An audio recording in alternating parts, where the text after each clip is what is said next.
Hello, everyone. Welcome to Smoke Show. We have Rachel Scanlon here with us today. She is an outstanding comedian and writer, and I'm so excited for you to be here.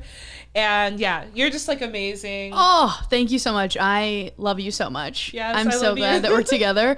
I mean, having you on my show, I met you through Bree, right? Yes. Yeah. She was on the show. That you did as well? Or no, she was on this show. Oh, she did. Smoke Show. Of course. The first I mean, season. she has to be. That makes like perfect sense. She's incredibly. Cannabis queen. She loves cannabis and she's so talented. I'm like obsessed. Every once in a while too, it's fun having like stoner friends because I can tell when she thinks about me because she'll just randomly text me that she's like, "Hey babe, love you," out of nowhere. And I'm like, "Oh, it's nice to just be on Bree's mind." You know what I mean? Yeah. She's the kindest person ever. Yeah. Also, I saw you do her birthday show. That's where I saw you do your act first. And it was like one of those things that when I close my eyes, I can see you dancing and like crushing that song, the like titty song. You're so fun. Man Titties. Yes. Check it out. Check out Man Titties. You have to. So fun. Yeah. Thank you so much for having me on your show. Your show was so beautiful.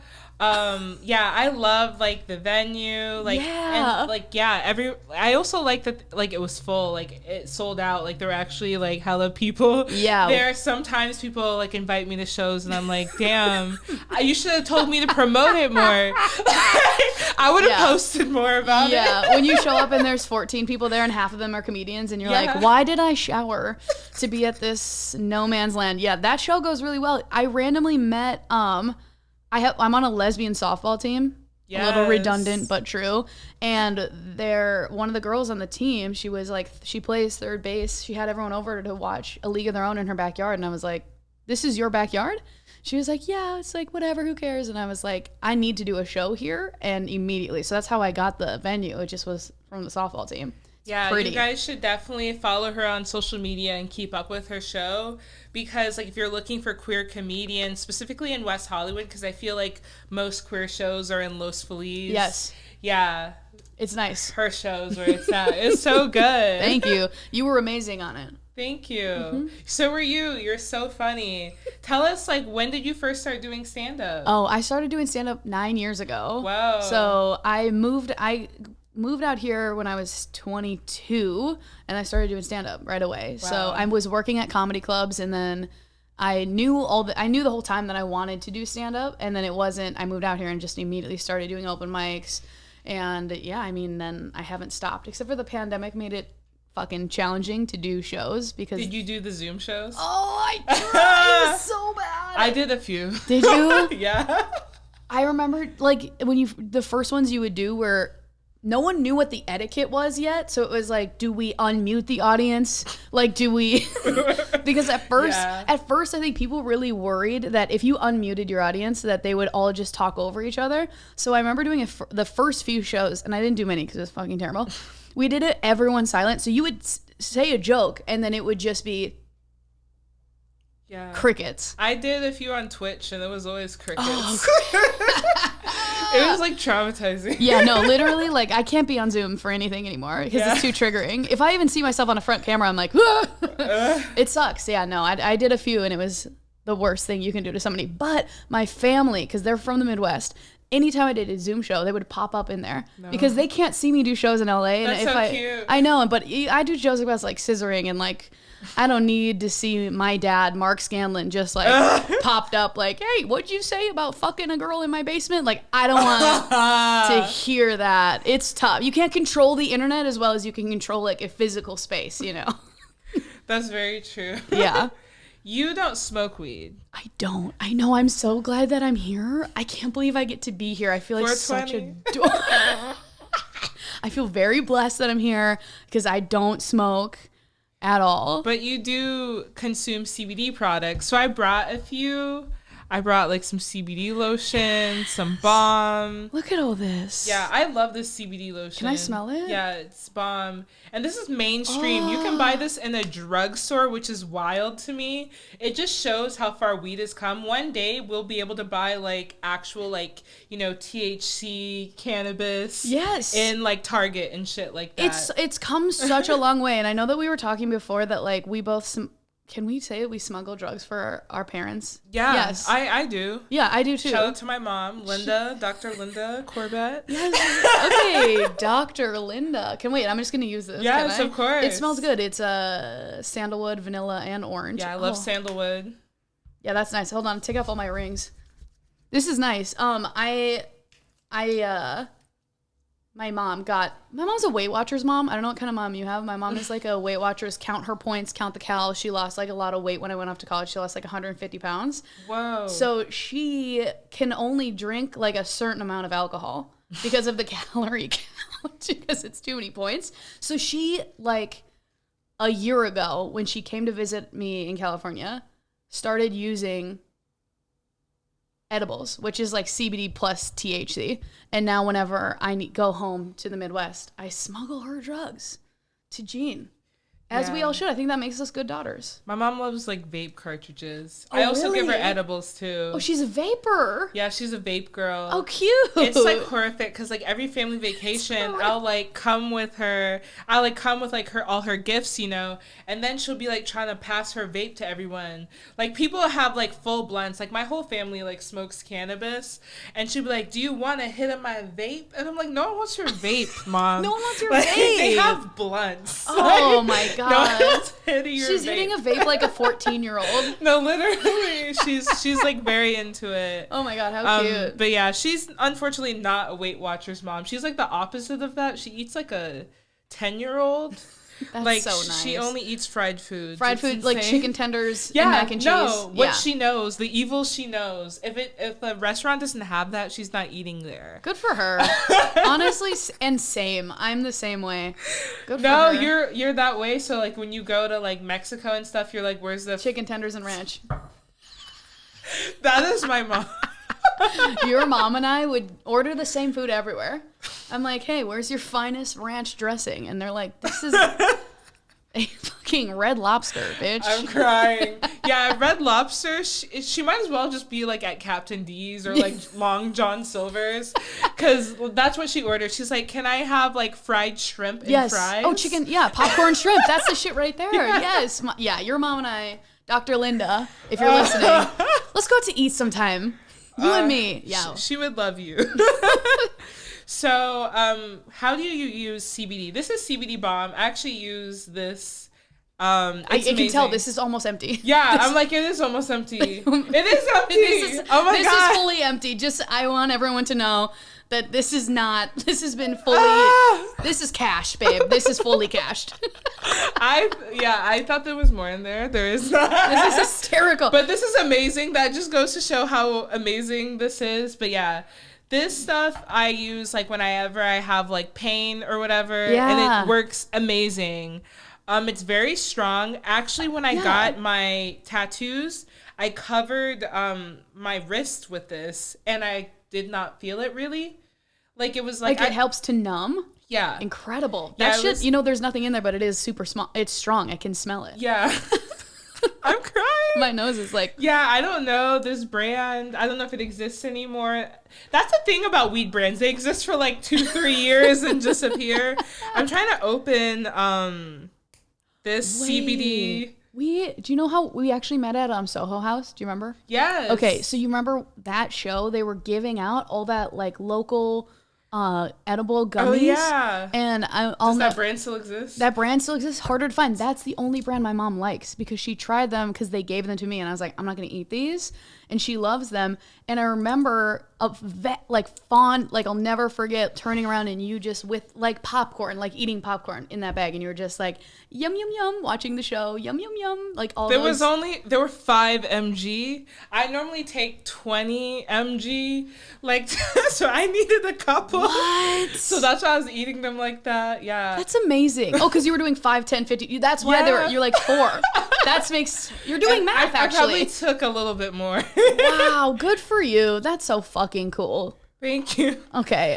This is CBD under the tongue shit. Did you do it? No, I haven't. Do you want to try it? Under the tongue? Yeah. I remember when I was like a PA, I like worked at the MTV, like what's it called again? The VMAs. The VMAs. And for Jared Leto, 30 Seconds to Mars, and like his stylist gave me that, and it calmed me so much because I was so anxious being around all these celebrities. This is a calming oil? Like shit. Yeah, it's like you put it underneath your tongue. It's just CBD, and it's supposed to be with orange extract. Yeah. Under the tongue? Yeah. Wait.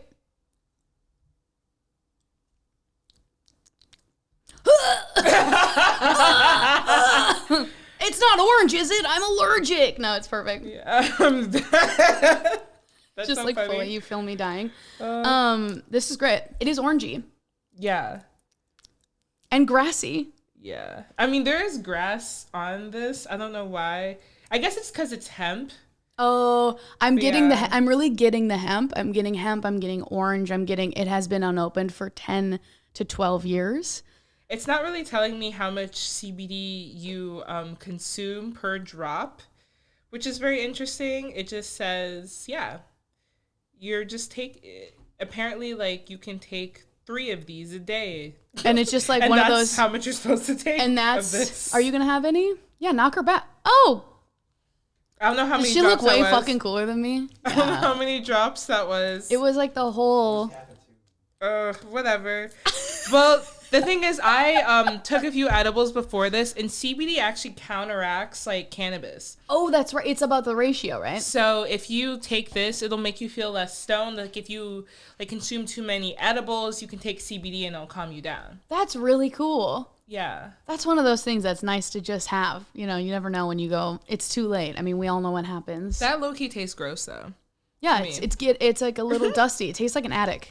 So tell us about your like comedy career. Oh. Like how has it been? Like you've been doing it for 9 years. Yeah. That's like almost a decade. Fucking hell. Like and you're like a queer woman in comedy. Yes. Like how is that? Oh God. I mean, it's wild. It's so different now than it was when I started, which 9 years is not that long. It's like things have already happened, but it was like before like the Me Too movement, before Trump era, before all these Louis like C.K. still had this show on air 9 years ago. 100%, Wow. 100%. So totally different. Wow. Like, it was still where there was not a push for diversity in lineups. Like it was it was people. The dark era.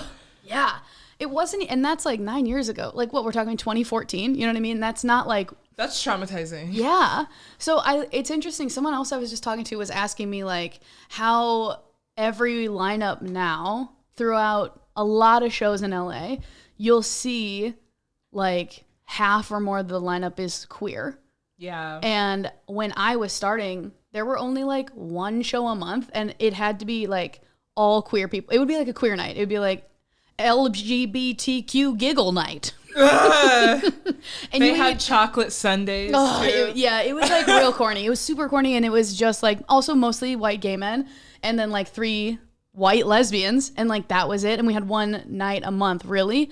And so now it is really cool to see like so many lineups. You'll see like queer people everywhere, and it doesn't have to be like the gay show. It can just be a regular show. So that's been really cool to see. And every lineup, I feel like now like has to at least have like at least one queer comedian, like at least 1 or 2 women. Yeah. Before people were completely comfortable with just like fully one dude. Yeah. Or like all like white dudes. Fully white lineups, and no one questioned it. Everyone was like, well, it's comedy. That's what white men do. It was not a thing that was thought about. So I'm like feeling, especially, you know, we had that break where the pandemic, like we weren't doing shows and stuff. So I had time to like miss it so much that when there are lineups now that are so like so different, I'm like, it's so nice to have, because I remember just doing stand-up where you're either the only gay person or you're the only woman, and having to feel like you have to do all of the gay content that you have. Like I felt like all of my jokes were about how gay I am. It's like I'm so gay, and straight people are like this, and this is how gay people are. And don't get me wrong, I'll still do that shit. I'll still do it. But like it feels so much more I feel like my experience can be way more nuanced or vast now that there's so many more voices out there that I'm like, I don't have to do all the gay material, and it's the best. It's like really nice now. I enjoy it. It must be amazing not like having to like speak for your entire like identity. That's crazy to me. I would hate to have to speak for all Black people. Right. First of all, because like so many old Black people are like, that bitch doesn't speak for me. I'd be like, I'm so sorry. Right. It's like, exactly. So it's like, I know. Yeah, you know what it's like to have to try to be like, you can't speak for every Black experience. Yeah, there's no way. No, and it's the same way with queerness. I mean, you know, it's just like too many. When there's not enough diversity, it is fucking exhausting and also so boring and stale. So it's a much better world now. But yeah, I mean, 9 years of comedy is great. I mean, I filmed a special in 2017. Ooh. And that was great. Where can they check it out? Fucking hell. I mean, the company that made it went under, so I had to get it back from them. And now, basically, during the lockdown, I started selling literal DVDs like I was some kid on the side of the block. Just like, who wants a DVD? People bought it, and they would send me, like, people would DM me using my DVD as a coaster, legitimately as a coaster. And I'm like, why was I selling DVDs, you dumb, beautiful bitch? I'm crying. But I don't think I put it anywhere anymore. We'll see. So there's no link, don't worry. Unless you were one of the few thousand people that bought the DVDs, then you have them. You should distribute it. Like, I people know. should be able to watch it. I want to watch it. I'll play it for you. Just come over. I'll play it on my old Samsung DVD player. Oh my God. I literally do not have a DVD player, but I did like buy one for my computer. Oh yeah? Like, that's a way to put it, like the hard drive part? Yeah. So I could like watch, like some things do still come on DVD that like are important. That you want. Yeah. Yeah, it's not easy. They don't even have like DVD players on your laptops anymore. You really gotta go the extra mile. I don't get why they like got rid of them on laptops. There's lots of things that require DVDs. Yeah, like Roller Coaster Tycoon. I'm trying to play that game on my computer. Like, how am I supposed to play that game? Math Blasters? Like, I'm just over here trying to play, and I can't. I'm dead. That's so funny. Yeah, like I like got screeners like 2 years ago. They stopped like with the WGA, but like they used to give like CD screeners or DVD screeners of all the shit, and that's what I want. I couldn't even like use it. It sucks. So like, what advice would you give to like your younger self who like started out in comedy? I think it would be that I think a lot of times because I love stand up so much, it's the only thing that I really am passionate about other than like pussy. I was like, I knew it was you just knew going I was with gonna this. say it. I tried to think of anything else, but I'm like, I gotta be true to myself, and what I was gonna say was pussy the whole time. So I guess it's like I was resistant to the things that kind of change comedy. For example, podcasting, right? Every stand-up comedian, we saw like podcasting wave kind of catching up, and then I needed to be convinced to do it, and now it's one of the things that like is my main source of income, and I'm like so grateful that I got into podcasting earlier, even though I was like, it's not stand up and like I hate it, and I'm like, thank fucking God I did. So I think I would have told my younger self to like lean into the ways that comedy changes, because it's only going to help you, like the more you know. So for now, it's like posting clips is like one of those things. You'll see a lot of comedians are either thinking to themselves, I don't need to fucking do that, or they're like, I hate it, the idea of it so much that they're going to resist doing it. And it's one of those things that I'm so grateful that I'm able to like figure out things quickly. Yeah. But it's a must. Do you tape your sets and put them up? No, I don't. Well, it's mostly because I actually should. Like, for stand-up, I'm, like, newer at it, so I'm just, like, trying. Everyone was just, like, just only take photos of yourself doing stand-up until, for your first year. Yeah. And then, for, like, my music, I feel like I should be posting more clips, because Man Titties, like, has been starting to make its rounds, and, like, music managers have been reaching out to me. And they're like, do you have any live performance clips? And I'm like, no, I don't. But so I just have to like work on that. But yeah, I literally think that doing crowd work clips are probably best for stand-up comedians. I don't think they should be putting their actual set, because like I go to like stand-up shows all the time, and like I don't like, I get like seeing the same joke again, people will get tired of that. Yeah. So maybe not actually exposing The material. Yeah. Just only the crowd work. Like, people always, like, you know, criticize people that post crowd work, but I'm like, why would they post their actual literally joke for free? Like, are you kidding me? There's no way. There's no way. This is CBD, actually. Congratulations. So they make CBD baby joints? Yeah, I always smoke these before bed. But this is 75 CBD to 81 mg indica, so it's basically like 1-to-1. But you can get ones with just like the amount of THC in it is infinitesimal. Like infinitesimal. Ooh, that's fucking hot. Way to hit I'm that dead. one. But yeah, this is like basically 1-to-1. This is so cool how much you know about this stuff. Yeah. How to find it. Because smoking is very, very cool. Yeah. I smoked cigarettes for 10 years. And I was like, that was my coolest era. I would just like drink whiskey and smoke cigarettes. Menthol Crush. Anyone? I'm dead. If you want to smoke one, if you want one for the road. Imagine. They're just so cool. It's like comes in a little carton like cigarettes. This is me just like wanting cigarettes. I'm like, I'm packing them. I'm dead. Oh man, I like used to like smoke cigarettes like for fun. Yeah. But then when I moved to Europe, cigarettes were so expensive. Oh shit. It wasn't worth the gag of it anymore. It was like 11, like whatever their money, right? Which was like $20 of our money for like 8 cigarettes, because it was like 8? Even less. Yeah, their cartons were small as fuck. Oh my god! Like it was like half of what you got in the U.S. You'd have to buy a carton every single day. That's fucked up. No, literally, people are doing that, and they smoke like crazy. Like crazy. Yeah, all the time. That's nuts. Oh wow. I'm dead. So what do you use CBD for? Like whenever you're in pain? Like, pain. Mm-hmm. Yeah. And muscle soreness. So I am so yoked. I'm very strong, as you can see.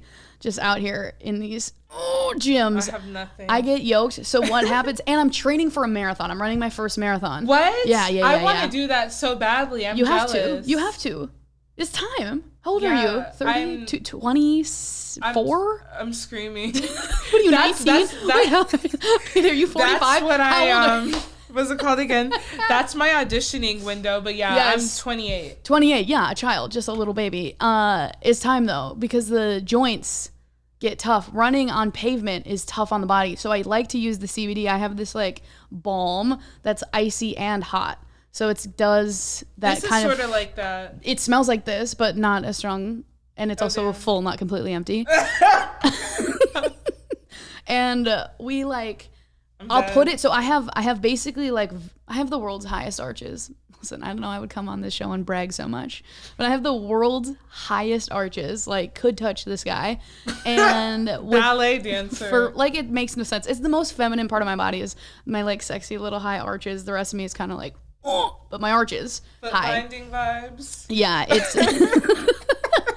And so like I need to like get some sort of like numbing relief on my arch and my neck. And anytime I have different type of injuries from training for this marathon, I will put the CBD on it because it has the like numbing kind of like on your tattoo and cooling. And then it just soothes me out, because like a lot of times when your like joints and muscles are hurting, it's because they're swollen and like lactic acid buildup, and you just need a little bit of like time where you're not in pain. And I'll put them on kind of like as I'm watching TV before bed, just to chill the fuck out. Yeah, that's when I use it as well. Yeah. Have you run before? Are you a runner? I did track in high school. Which event? 400 and 800. And the 4x4, is that the one where you do the whole track? Yeah, we did the 400 by 4, but I was like, you know what I mean? Like we each did the 400, but I don't think that's the 4x4. I think the 4x4, like they share like one little. I've never done track. I've only run, but that sound? It sounds right. Yes. Yeah. I love track, but I have like a heart like murmur, so I didn't like pushing myself that much, but I was really good at it. But I want to get back into enjoyable sports. My dad was in the NFL. Very so cool. he would always like push me like to be like pro level of good at sports. Right. And I hated it. I am not into that. No. That's too hard. That's because your dad is like an NFL trained, like coaching you like that is too intense. It was traumatizing. Yeah, you don't need that. You know what? You gotta try pickleball. Have you played pickleball? No. Have you ever played tennis? Oh yeah, I played tennis. It is like tennis, but so much easier, and like it's played with a wiffle ball. Tennis is hard. Tennis sucks. Tennis fucks tennis. Fuck tennis so hard. I can't hit a moving ball. No, I'm like tennis is mostly me bending over, picking up balls. Like fuck that. Yeah, I don't want to do that. Pickleball, played with a wiffle ball. Okay, you cannot lose it. It is like never flying out. It's in, and it is like the easiest, most fun game. I play like 15 hours a week. That's too much. That's like a part-time job of pickleball. I'm like going for. I played a pickleball tournament just for fun. Everyone, that's your exercise. That's me. Yeah. Pickleball. That's my cross training for the marathon. It's pickleball, and everyone who plays pickleball is in their 70s. They're all retired and like hot as fuck. Have you ever seen like a 60-year-old woman just like spike a wiffle ball at you and laugh in your face? Like that to me is euphoria. Like you Mom gotta kink. Yeah, did that? I'm hearing it. That really unlocked something in me. Just like an older bitch who's kind of mean to me. Oh, hurt me just a little bit. I'm on board. You got to play pickleball. Come play with me. I'm playing all the time. Good. Yeah, I definitely will try because, I'm down to play any sport. Yeah. I've tried them all, for sure. Yeah. I love playing golf. Oh, wow. Gay. Yeah, that's one of the top gay ones. I know. It's so great. Wow. Yeah. Golf. Yeah. I grew up playing golf. That's so fucking fun to me that I was on the golf team, obviously. And you were? Yeah, wow. Of course. Golf, rugby, softball, pickleball, which is like the top 4 gayest activities you can do other than eating pussy. I'm done. Like that's all. Yeah. I would love to golf with you. Yeah, we should golf. I would love golfing. that. Yeah. Yes. Like getting the carts. Yes. Yeah, that's the way to I've do it. almost killed myself in so many of those. Just going so fast. Yeah, all of them are a hazard. I should not. Also, I'm usually blacked out almost when I'm playing golf, just like so fucked up. I've actually never played golf stoned, and that's something I want to rectify. I feel like it would be really good because it's outdoors. Like sometimes with my mom, I will take like a bite of a 5 milligram edible one, and it is fun when you're doing something like outdoors to kind of just like really soak it in a different lens. So you should definitely be golfing high. You just golf sober?